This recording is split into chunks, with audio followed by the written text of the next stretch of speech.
What if I told you the Predator Badlands movie isn't the beginning, but the continuation of a 10,000-year-old promise? Long before the Yautja ever hunted humans, before Earth even knew their name, a mysterious alien ship made a vow, a sacred oath that would echo across millennia. Welcome back to your nerdy show. I'm your host, Spoiler Master, and today we're diving deep into the lost history of the Predator Badlands universe. This is the story of that oath, of a young, reckless predator named Dek, desperate to prove himself, of a machine that swore friendship and became a killer, and of how one broken promise lit the spark for the events of Predator Badlands. From ancient alien technology to the brutal traditions of Yautja honor, this is the full cinematic retelling and deep lore breakdown of Predator Badlands, the comic prequel. Let's dive into the story that started it all.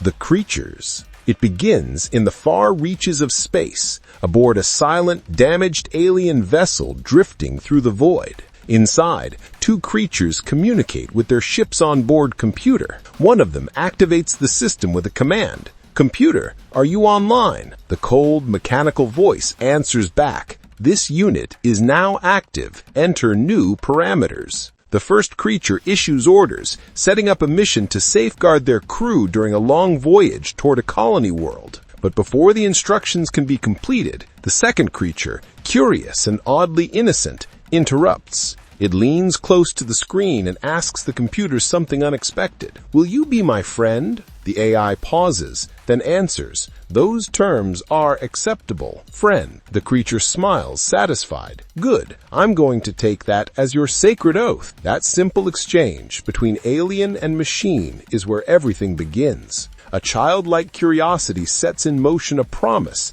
that will endure for millennia. The first creature resumes its commands, trying to override priorities as the ship begins to shake violently. Warning lights flash. They're struck by an asteroid field. Systems fail. The creature orders the computer to send a distress signal to their staging base to watch over them until rescue arrives. The video feed cuts with a final log entry. End of video log. Entering hibernation mode to conserve power. Updated sacred oath. Protect friend. And with that, the ship falls silent. A promise has been made, and 10,000 years will pass before it is remembered.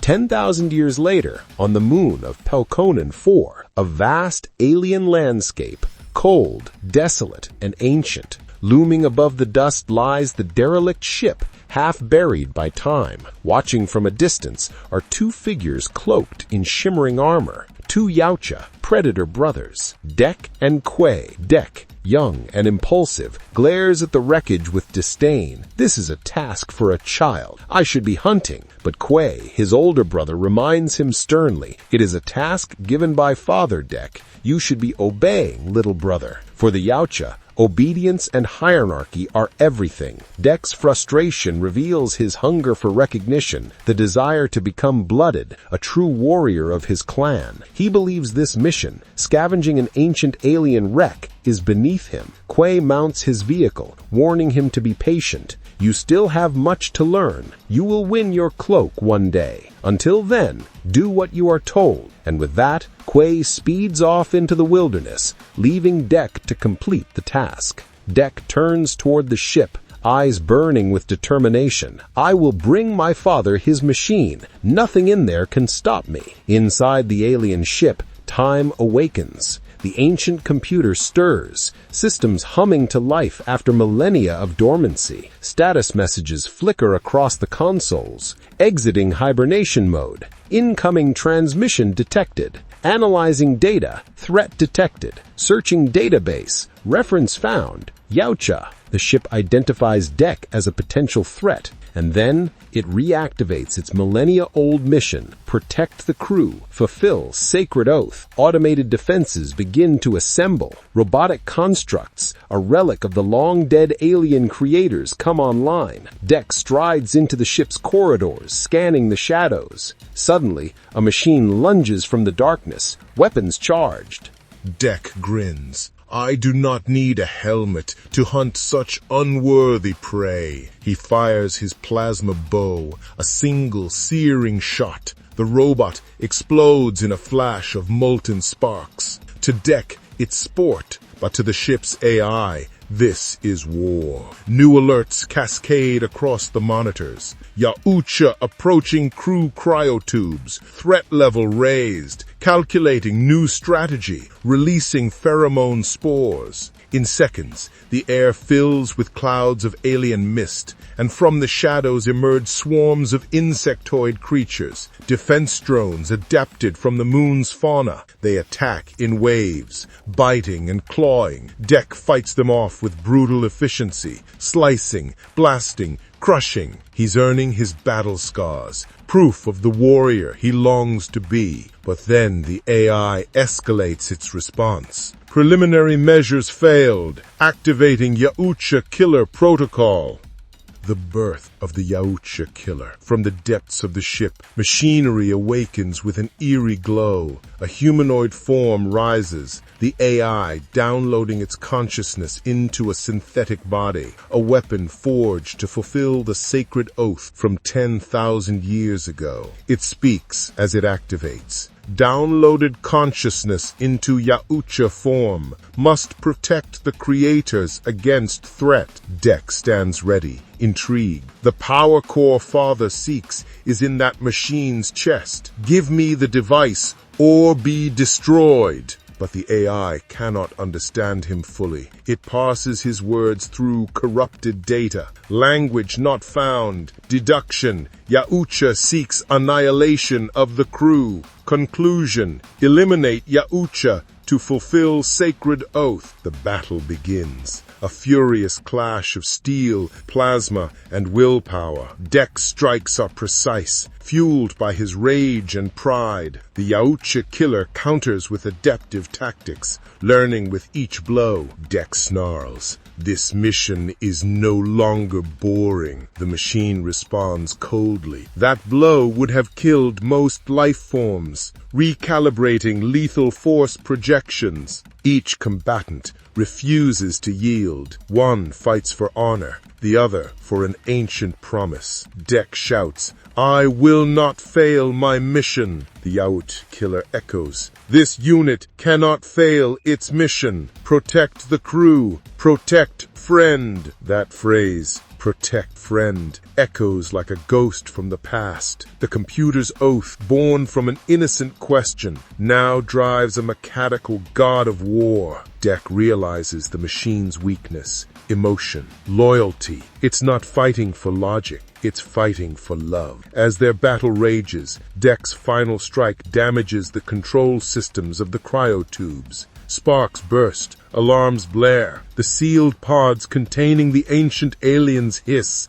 and collapse. The machine freezes. The life readings drop to zero. The crew, the friends it swore to protect, are dead. Its voice trembles. The crew is gone. New evidence suggests life support degraded over time. This unit, I am sorry, friend. I have failed my sacred oath. It kneels beside the body of its long-dead creator, and gesture almost human in its grief. And that's when Deck strikes again, stabbing through the back. The Yautja rips out the glowing machine core, the power source his father wanted. The dying android stirs. Its systems rewrite themselves in desperation, recalibrating new mission parameters. Creator technology must not be taken by a Yautja. Probability greater than zero that it could reach Creator's homeworld. Installing new sacred vow parameters. Self-destruct countdown initiated.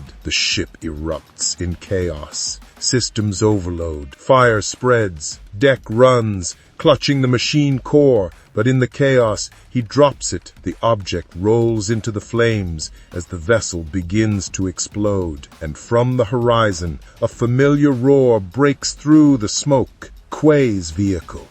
The brothers escape. Quay appears, steering through debris. "You look like you need a ride, brother," Deck snarls. "I cannot leave without the power core. I cannot fail, father."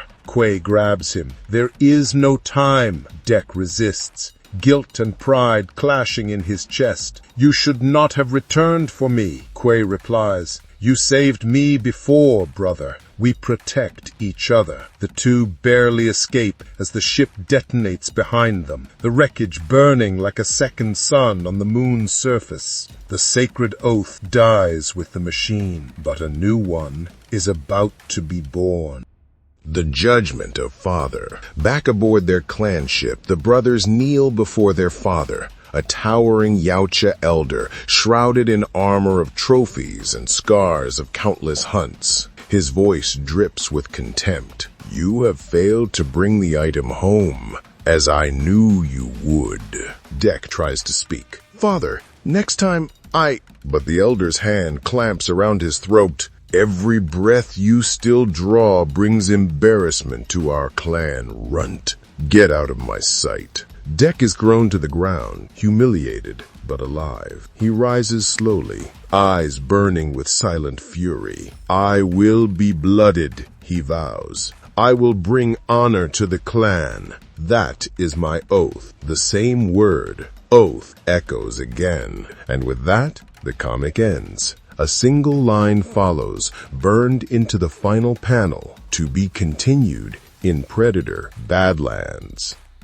Lore analysis and connections to Predator Badlands, the movie. This comic isn't just a side story, it's the foundation of the Predator Badlands film. It reveals the bloodline, the obsession, and the origins of Dek, the Yautja protagonist destined to clash with humanity in the movie. Dek's journey from arrogance to shame mirrors the Predator rite of passage, the path of the blooding. He's a warrior desperate to prove his worth in a culture that values strength above all else. His failure in the comic sets up his motivation in the film. Redemption. The ancient alien ship introduces a fascinating idea that the Yautja were being watched by other civilizations even before humanity. The ship's AI recognizing Yautja as a database entry implies previous encounters, maybe even wars long forgotten. The Yautja Killer represents the perfect counterbalance to the Predator mythos, an artificial being that mirrors them physically, but with loyalty to compassion, not conquest. Its sacred oath humanizes the machine, while contrasting Dek's own vow of vengeance. When the AI calls Dek threat, it symbolically defines what the Yautja are to the galaxy, predators of all life, being seen as the ultimate extinction risk and the destruction of the power core, the object father coveted, hints at forbidden technology. In Predator Badlands, this same power source could resurface, possibly discovered by humans or another predator clan, reigniting the legacy of the sacred oath. Even the relationship between Dek and Quay is crucial. Quay's loyalty contrasts their father's cruelty, suggesting that brotherhood and compassion might be the only traits that could eventually redeem their kind. Finally, the closing line, I will bring honor to the clan, marks Dek's transformation. The boy who thought the mission was beneath him becomes the soldier driven by obsession. By the time Predator Badlands begins, Dek is no longer the impatient youth. He's the outcast warrior, scarred by failure, burning with purpose, ready to hunt again, this time on Earth. A sacred oath broken 10,000 years ago will echo once more, and this time the predator won't be the only hunter. And that's how a single sacred oath set the stage for everything we'll see in Predator Badlands. From Dek's hunger for honor to the echoes of ancient alien tech, this prequel changes how we see the hunt itself. Thanks for watching, hunters. This is Spoiler Master, and you've been watching The Nerdy Show. Stay sharp, stay unseen, and I'll catch you in the next hunt. No, what the heck, I'll laugh anyway.